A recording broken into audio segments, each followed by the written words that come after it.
اس کو ادا کرنا چاہیے، اور یہ کوئی ایسا بوجھ بھی نہیں ہے کہ جس کو آدمی ادا نہ کر سکے، بلکہ اس کے بارے میں حکم یہ ہے کہ ہر آدمی اپنی استطاعت کے مطابق اپنے مالی حالات جو ہیں ان کو ملحوظ رکھتے ہوئے مہر کا تعین کرے۔ یعنی ایسا بھی نہیں ہے کہ اتنی معمولی مقدار ہو جس کی وجہ سے اس کی حیثیت ہی ختم ہو جائے، اور یہ بھی درست نہیں ہے کہ بہت زیادہ مقدار اس کی رکھی جائے، گو کہ اس کی زیادہ سے زیادہ مقدار کا تعین شریعت نے نہیں کیا ہے، لیکن ایک ضابطہ دے دیا کہ جو لوگ صاحب استطاعت ہیں وہ اپنی استطاعت کے مطابق، اور جو تنگ دست ہیں وہ اپنی استطاعت کے مطابق رکھیں، لیکن اس میں موجودہ جو رسوم و رواج ہیں اور ایک دوسرے کی دیکھا دیکھی اور اپنا سٹیٹس لوگوں کے سامنے نمایاں کرنے کے لیے، خاندان کے اندر اپنی ناک اونچا کرنے کے لیے جو بڑی بڑی رقوم طے کر لی جاتی ہیں، بعض اوقات گاڑیاں اور مکان وغیرہ رکھ دیے جاتے ہیں، پراپرٹی رکھ دی جاتی ہے اس کے اندر، لیکن بعد میں ادا نہیں کیا جاتا، اور اس کے نتیجے میں خاندان کے اندر جھگڑے جنم لیتے ہیں اور بے شمار مسائل کا باعث یہ چیز بنتی ہے۔ تو قرآن مجید میں دوسری آیت کے اندر یہ بات فرمائی گئی، وَأُحِلَّ لَكُم مَّا وَرَاءَ ذَلِكُمْ أَن تَبْتَغُوا بِأَمْوَالِكُمْ، کہ ان عورتوں کو چھوڑ کر جو کہ تمہارے لیے جن کے ساتھ نکاح کرنا حرام ہے، پہلے محرمات کا ذکر کیا اور فرمایا کہ ان کے علاوہ باقی عورتیں جو تمہارے لیے جائز ہیں، حلال ہیں، تم اپنا مال بطور مہر خرچ کر کے ان کو اپنے نکاح کے اندر لا سکتے ہو۔ وَآتُوهُنَّ أُجُورَهُنَّ بِالْمَعْرُوفِ، اور انہیں ان کا مہر قاعدے کے مطابق، دستور کے مطابق، عرف کے مطابق ادا کرو۔ اب یہاں پر بالمعروف کے الفاظ جو ہیں یہ بالکل واضح ہیں کہ عرف کے مطابق اور دستور کے مطابق ہونا چاہیے، اور اس کے اندر غلوب نہیں کرنا چاہیے،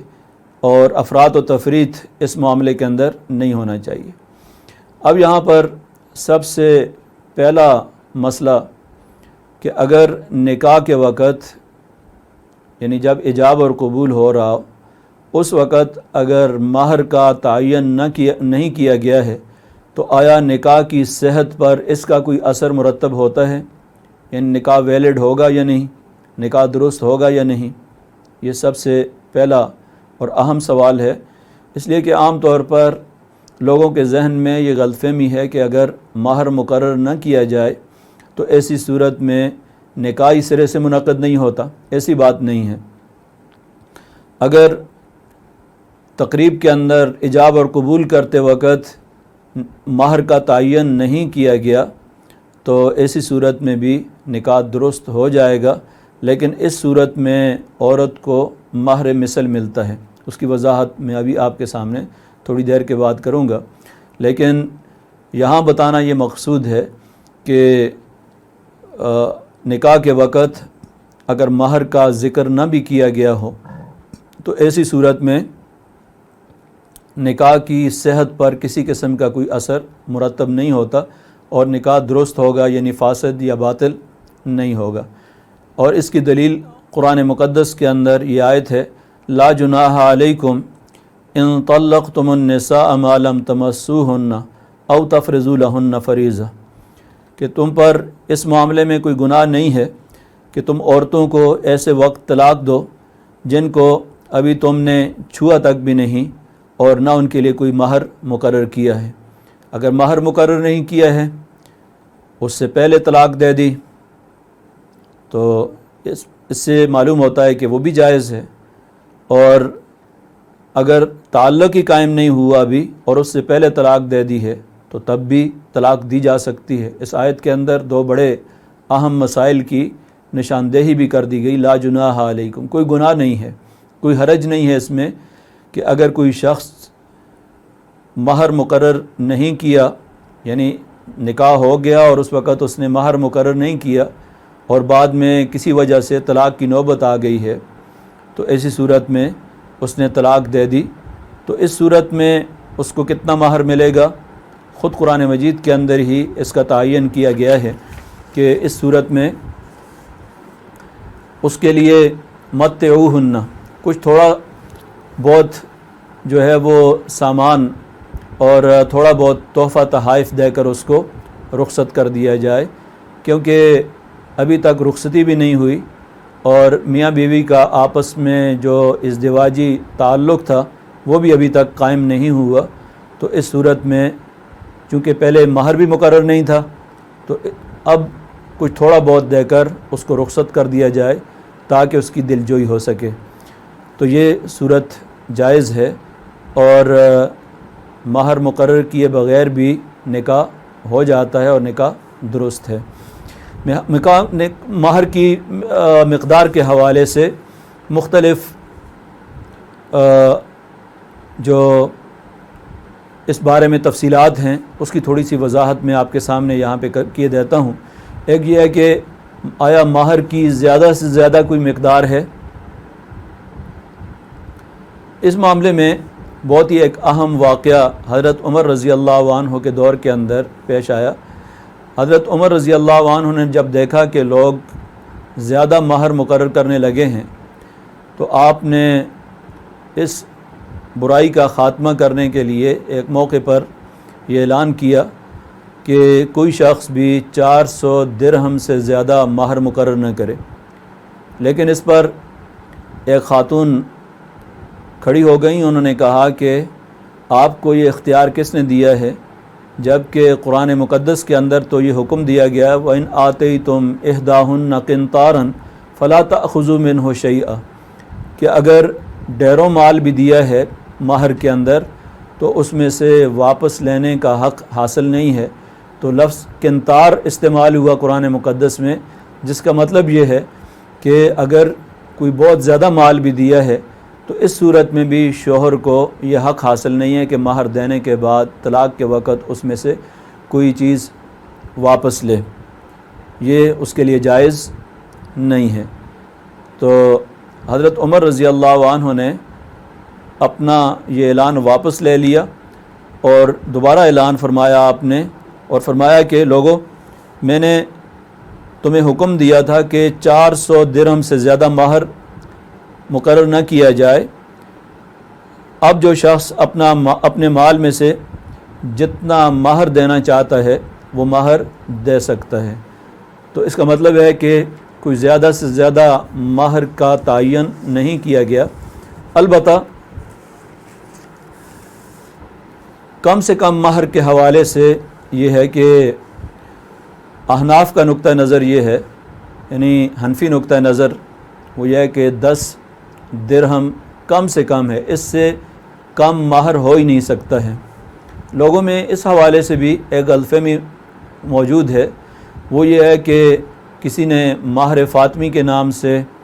اور کسی نے مہر شرعی کے نام سے کم ایک تعداد کا تعین کر لیا ہے، اور ہمارے ہاں بالخصوص بر صغیر پاک و ہند کے اندر کچھ نیم خواندہ لوگوں نے اس حوالے سے یہ مشہور کر رکھا ہے کہ مہر فاطمی جو ہے وہ 32 روپے ہے اور کچھ آنے، اور اسی طرح شرعی مہر کوئی 28 روپے اور کچھ آنے ہیں۔ یہ انتہائی غلط تصور ہے، اس لیے کہ نبی اکرم صلی اللہ علیہ وسلم نے حضرت فاطمہ رضی اللہ عنہا کا جو مہر مقرر کیا تھا وہ یہ نہیں تھا جو عام طور پر لوگوں کے اندر مشہور ہو چکا ہے۔ اسی طرح نبی صلی اللہ علیہ وسلم کی ازواج مطہرات کے مہر بھی مختلف تھے۔ حضرت خدیجہ رضی اللہ عنہا کے بارے میں کہا جاتا ہے کہ کوئی 19 تولے سونا تھا، اور اسی طرح باقی ازواج مطہرات میں سے کسی کا 400 درہم، کسی کا کم، کسی کا زیادہ، سب سے کم حضرت ام سلمہ رضی اللہ عنہا کا تھا۔ تو کوئی ایک مقدار کا تعین نہیں کیا گیا، اس لیے یہ کہنا کہ فلاں شرعی مہر ہے یہ درست نہیں ہے، اس لیے کہ نبی اکرم صلی اللہ علیہ وسلم نے مہر کی کسی مقدار کا تعین نہیں فرمایا، اور آپ کا طرز عمل اور سنت جو ہے وہ مختلف مواقع پر مختلف رہی ہے، اور اس میں امت کے لیے بھی سہولت ہے کہ ہر آدمی اپنی استطاعت کے مطابق جتنا چاہے وہ مقرر کر سکتا ہے. جو مالدار ہے وہ اپنی حیثیت کے مطابق، اور جو غریب ہے، تنگ دست ہے، وہ اپنی حیثیت کے مطابق تعین کر سکتا ہے اس بات کا. تو اس میں مہر کے حوالے سے مختلف صورتیں ہیں. عام طور پر ہم بعض صورتوں سے واقف ہوتے ہیں، مہر معجل اور مؤجل. اسی طرح ایک اور صورت بھی ہے کہ بعض صورتوں کے اندر مہر مقرر کر دیا جاتا ہے تو وہ مہر معین ہے، اور بعض صورتوں میں مقرر نہیں کیا جاتا تو وہ مہر غیر معین ہے. تو ادائیگی کے لحاظ سے، وقت کی ادائیگی کے لحاظ سے، کہ اگر فوری طور پر ادا کر دیا جاتا ہے تو اس کو معجل کہا جاتا ہے، اور اگر اس کے لیے کوئی وقت مقرر کر دیا جاتا کہ 6 ماہ کے بعد یا سال کے بعد، 6 سال کے بعد ادا کیا جاتا ہے تو اس کو مؤجل کہا جاتا ہے. اور یہ دونوں چیزیں عام طور پر نکاح فارم میں لکھی ہوتی ہیں کہ آیا مہر معجل ہے یا مؤجل ہے، یعنی فوری اس کی ادائیگی ہے.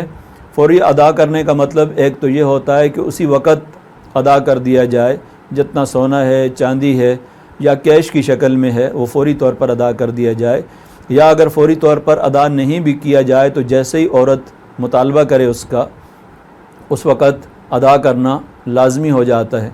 لیکن جس کے لیے کوئی ٹائم پیریڈ مقرر کر لیا جائے، کوئی 6 ماہ کا، سال کا، 2 سال کا، تو وہ مؤجل شکل میں لکھا جاتا ہے. اور اس کے لیے اگر کوئی وقت کا تعین نہیں کیا گیا تو یہ مہر بھی جس وقت شوہر کی وفات ہوتی ہے تو اس پر اس کی ادائیگی لازمی ہو جاتی ہے، یا طلاق کی صورت میں ادائیگی ضروری ہو جاتی ہے. اگر طلاق کے وقت تک ادا نہیں کیا تو اس صورت میں اب ادائیگی ضروری ہے. اور وفات کی صورت میں اگر اس کے پاس کوئی کیش نہیں ہے تو ایسی صورت میں اس کے ترکے میں سے، یعنی وراثت میں سے، جس طرح باقی جو قرض خواہ ہیں ان کی ادائیگی کی جائے گی، اسی طرح بیوی کے مہر کی بھی ادائیگی کی جائے گی. اگر بیوی نے زندگی کے اندر وہ مہر معاف نہیں کیا تھا، اور معافی کے اندر بھی یہ ہے کہ برضا اور رغبت اس نے معاف کیا ہو تو پھر تو ٹھیک ہے، یہ اختیار دیا ہے شریعت نے اس کو. اور اگر معاف نہیں کیا ہے تو ایسی صورت میں اس کے لیے ادائیگی ضروری ہوگی. تو جن صورتوں کے اندر نکاح میں مہر کا باضابطہ ذکر نہیں کیا جاتا، ایسی صورت میں مہر مثل کی ادائیگی ضروری ہوتی ہے. مہر مثل کا مطلب یہ ہوتا ہے کہ اس خاندان کی باقی جو خواتین ہیں، مثلاً اس کی بہنیں ہیں، اور اگر بہنیں نہیں ہیں تو اس کی چچا زاد بہنیں ہو سکتی ہیں، پھوپھی زاد بہنیں ہو سکتی ہیں، اور اس کے خاندان کی باقی باپ کی طرف سے جو خواتین ہیں ان خواتین کا کتنا مہر ہے. اور ظاہر عمر کو بھی دیکھا جائے گا، اور اس میں اس کی استعداد، صلاحیت، قابلیت، تعلیم، یہ ساری چیزیں جو ہیں مماثلت کے اندر ان ساری چیزوں کو دیکھا جائے گا. تو اس صورتحال کے اندر ان کے مہر کو دیکھ کر اس کا مہر متعین کیا جائے گا. مثلاً اگر اس خاندان میں باقی خواتین کی کوئی 50,000 60,000 کے درمیان مہر مقرر کیا جاتا ہے اس طرح کی خواتین کا، تو یہ مہر مثل مقرر ہو جاتا ہے. اب اگر مہر مقرر ہوا ہے اور نکاح کے بعد ابھی رخصتی کی نوبت ہی نہیں آئی تھی، اس سے پہلے ہی شوہر کی وفات ہو جاتی ہے، تو اس کے بارے میں قرآن مقدس میں حکم دیا گیا فَنِصْفُ مَا فَرَضْتُمْ. تو ایسی صورت میں آدھا مہر ادا کیا جائے گا. اور اگر نکاح کے بعد طلاق تو نہیں ہوئی ہے لیکن شوہر کی وفات ہو گئی ہے، یعنی ابھی نکاح کا انعقاد ہوا تھا، رخصتی کی نوبت نہیں آئی، اس سے پہلے ہی شوہر کی وفات ہو جاتی ہے، تو اس صورت میں بھی مہر مثل ادا کیا جاتا ہے. اور پہلی صورت جس کا میں نے آپ کے سامنے ذکر کیا تھا، جس میں بالکل مہر ادا نہیں کیا جاتا، البتہ کچھ تحفے تحائف دے کر رخصت کیا جاتا ہے، وہ صورت بھی آپ کے سامنے ابتداً میں نے ذکر کی ہے کہ مہر مقرر نہ کیا گیا ہو اور رخصتی کی نوبت بھی نہ آئی ہو، یعنی ازدواجی تعلق بھی ابھی قائم نہ ہوا ہو، اس سے پہلے ہی اگر طلاق ہو جاتی ہے تو ایسی صورت میں کچھ نہ کچھ تحائف دے کر رخصت کیا جائے تاکہ اس کی دل جوئی ہو سکے۔ تو یہ مہر کی مختلف صورتیں ہیں، اور مہر جو ہے یہ خالص بیوی کا حق ہوتا ہے۔ بعض جگہوں کے اندر مہر پر بھی لڑکی کا جو والد ہے وہ قبضہ کر لیتا ہے، تو یہ بھی درست نہیں ہے کہ اس کی اجازت کے بغیر، اس کی مرضی کے بغیر جو ہے وہ والد لے لے، یا تو ادا نہیں کیا جاتا، یہ بھی ایک سماجی برائی ہے، خرابی ہے۔ اور نبی اکرم صلی اللہ علیہ وسلم نے تو ایک حدیث کے اندر یہاں تک فرمایا کہ لقی اللہ وہو زانن، کہ ایسا شخص قیامت کے دن اللہ تبارک و تعالیٰ کے دربار میں اس حیثیت میں حاضر ہوگا کہ وہ بدکار ہوگا اور زانی تصور کیا جائے گا اس کو، حالانکہ جائز طریقے سے اس نے نکاح کیا ہے لیکن اس نے مہر کی ادائیگی نہیں کی، جو ایک فرض تھا اور قانوناً اور شرعی لحاظ سے اس کا فریضہ تھا، اس نے ادا نہیں کیا، تو گویا اس نے ایک بدکاری کا ارتکاب کیا ہے۔ تو نبی اکرم صلی اللہ علیہ وسلم نے سخت وعید دی ہے اور بہت بڑا گناہ ہے یہ، لیکن بدقسمتی سے آج ہمارے معاشرے کے اندر اس کو ایک معمولی چیز تصور کیا جاتا ہے، اور یہ تصور کیا جاتا ہے کہ بیوی کا جو مال ہے وہ شوہر کا ہے، چاہے تو وہ مہر ادا کر لے چاہے تو نہ کرے۔ اور بعض جگہوں کے اندر یہ رسم ہے کہ نکاح سے پہلے ہی مہر کے نام پر جو ہے وہ لڑکی کا والد لے لیتا ہے اور اس میں سے لڑکی کو کچھ بھی نہیں دیا جاتا، یہ بھی درست نہیں ہے، یہ بھی غلط ہے، اور یہ بنیادی طور پر خالصتاً بیوی کا حق ہے، جس میں کسی قسم کی کوتاہی جو ہے وہ جرم ہے۔ اور اس دنیا کے اندر بھی قانوناً وہ حق رکھتی ہے کہ جس نے بھی یہ حق اس کا تلف کیا ہے، غصب کیا ہے، اس سے ادائیگی کا مطالبہ کر سکتی ہے، اگر نہیں ادا کرے گا تو بذریعہ عدالت وہ قانونی چارہ جوئی کر سکتی ہے، اور اگر دنیا کے اندر اس نے کوئی قانونی چارہ جوئی نہیں کی تو آخرت کے اندر ظاہر ہے کہ والد ہے یا شوہر ہے، دونوں ہی اللہ تعالیٰ کے سامنے اس معاملے کے اندر جواب دہ ہیں۔ تو یہ چند ایک بنیادی چیزیں تھیں جن کا تعلق مہر سے تھا۔ چونکہ آج کی اس گفتگو کے اندر دوسرا حصہ جو ہے وہ نفقہ سے متعلق ہے، اور یہ مستقل ایک موضوع ہے، لیکن میں اختصار کے ساتھ آپ کے سامنے جو ہے چند ایک چیزیں اس کے بارے میں بھی ذکر کروں گا کہ اسلامی قانون میں خانگی زندگی کے نظم کو برقرار رکھنے کے لیے حقوق و فرائض کا ایک مکمل ضابطہ دیا گیا ہے، اور اس ضابطے کی روح سے شوہر پر بیوی کا نفقہ، والد پر اولاد کا نفقہ، اولاد پر والد کا نفقہ، اسی طرح دیگر قرابت داروں کا نفقہ اور اپنے خادموں کا نفقہ جو ہے خرچہ، یہ واجب ہے۔ اور شریعت نے کفالت کا پورا ایک نظام دیا ہے، جس نظام کے تحت پورا ایک خاندان وجود میں آتا ہے، اور اس خاندان کے اندر پورا ایک حقوق و فرائض کا نظام ہے، اور اس میں ترجیحات کا بھی تعین کر دیا گیا ہے کہ آپ کے نفقے کا، خرچ کا سب سے زیادہ مستحق کون ہے، اور پھر اس کے بعد ترجیحات اس کی کیا ہیں۔ مثلا نبی اکرم صلی اللہ علیہ وسلم سے ایک شخص نے پوچھا کہ نبی اکرم صلی اللہ علیہ وسلم میرے خرچے کا سب سے زیادہ مستحق کون ہے؟ تو نبی اکرم صلی اللہ علیہ وسلم نے فرمایا کہ ابدا بنفسک ثم بمن تعول، یعنی نفقے کا آغاز جو ہے اپنی ذات سے کرو، اور اس کے بعد تمہارے نفقے کا، خرچے کا تمہارے اہل و عیال جو ہیں وہ زیادہ مستحق ہیں۔ تو یہ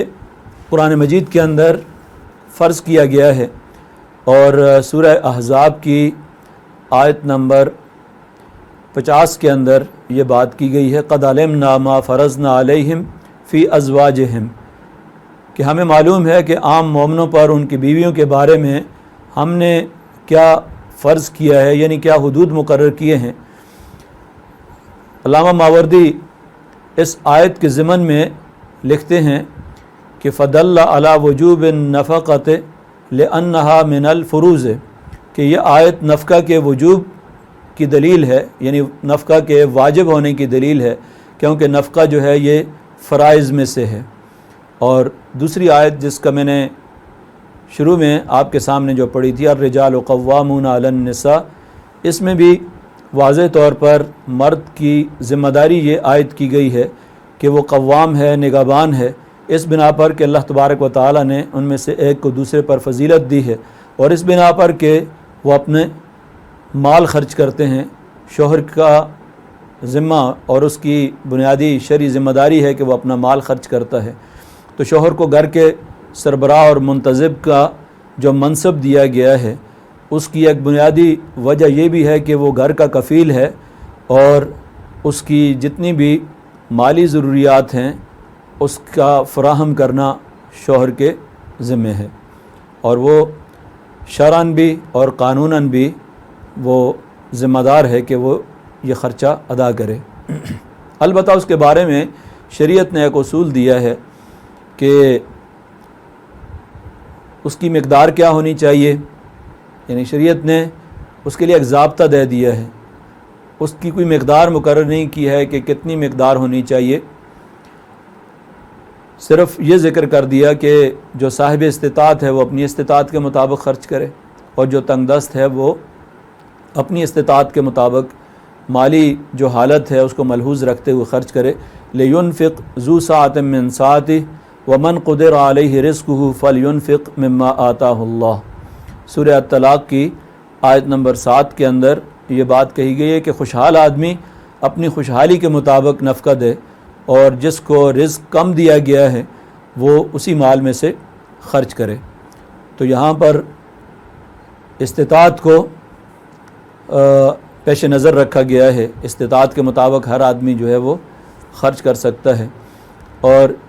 جہاں بیوی کے خرچے کا ذکر کیا گیا وہاں پر اولاد کے خرچے کے بارے میں بھی قرآن مقدس کی دوسری آیت کے اندر ذکر کیا گیا۔ وَعَلَى الْمَوْلُودِ لَهُ رِزْقُهُنَّ وَكِسْوَتُهُنَّ بِالْمَعْرُوفِ، سورہ بقرہ کی آیت نمبر 233 کے اندر فرمایا گیا،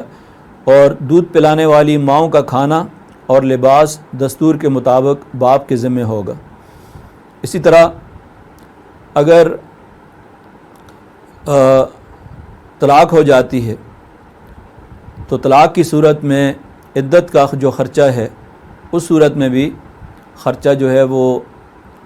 شوہر کے ذمہ ہوگا، اور جب تک عورت عدت کے اندر ہے اس کا بھی ذکر باقاعدہ قرآن مجید کے اندر کیا گیا ہے، خاص طور پر پریگننسی ہے تو ایسی صورت میں قرآن مجید کی اس آیت میں فرمایا گیا وَإِن كُنَّ أُولَاتُ حَمْلٍ فَأَنفِقُوا عَلَيْهِنَّ حَتَّى يَضَعْنَ حَمْلَهُنَّ، کہ اگر عورت جو ہے وہ حمل سے ہو تو ان کا خرچہ دیتے رہو جب تک کہ بچے کی پیدائش نہیں ہو جاتی۔ جہاں خرچے کا ذکر کیا گیا ہے تو وہاں پر رہائش کا بھی ذکر کیا گیا، اسکنوہن من حیث سکنتم من وجدکم، کہ ان کو زمانہ عدت میں اسی جگہ میں رکھو جہاں پر تم رہتے ہو۔ تو اس معاملے میں عورت کو پورا تحفظ دیا گیا ہے کہ وہ عدت کے دوران جو ہے وہ شوہر اس کو خرچہ بھی دے گا، گھر بھی، اور باقی جتنی بھی اس کی ضروریات ہیں اس کو پورا کرے گا۔ تو نفقے کی یہ جو صورت ہے کہ اس کا تعین بعض اوقات عدالت کے ذریعے کروایا جاتا ہے، یہ نوبت اس وقت آتی ہے جب گھر کے اندر کسی قسم کی کوئی تلخی شروع ہو جاتی ہے اور شوہر جو ہے وہ عورت کا خرچہ ادا نہیں کرتا، اس کی ضروریات پورا نہیں کرتا۔ اس طرح کا ایک واقعہ نبی اکرم صلی اللہ علیہ وسلم کے دربار کے اندر بھی حضرت ہند